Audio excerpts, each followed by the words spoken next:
React అయ్యారు. But కొంతమంది మాత్రమే వాళ్ళ చేతుల్లో ఉన్న ఆయుధాలను ఉపయోగించారు. అదే రిపోర్ట్ అండ్ షేరింగ్. మనిషి ఒంటి మీద దెబ్బ పడితే ఆ నొప్పి కొంతకాలమే ఉంటుంది. అదే దెబ్బ అవతల వాడి బలగం మీద పడితే కరెక్ట్గా కౌకు దెబ్బలా తగులుతుంది. ఇక్కడ సగం మంది చేసిన పని అదే. ఇష్యూ ట్రెండింగ్లోకి రాగానే ఇమ్మీడియట్గా అలీకే చిటిపికిల్స్ అనే వెబ్సైట్కి వెళ్ళి రిపోర్ట్ కొట్టారు.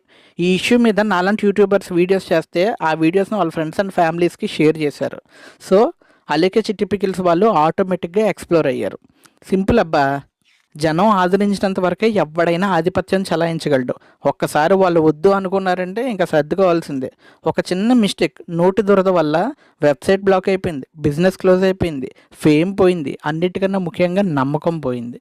ఎనీహౌ, లైఫ్లో ప్రతి ఒక్కరికి సెకండ్ ఛాన్స్ రావాలి అని నమ్మే వ్యక్తిని నేను. ఈ బిజినెస్ ఎలానో క్లోజ్ అయిపోయింది కాబట్టి విత్ ఇన్ నో టైం మీరు ఇంకో ముసుగుతో కంబ్యాక్ ఇస్తారని అనుకుంటున్నాం.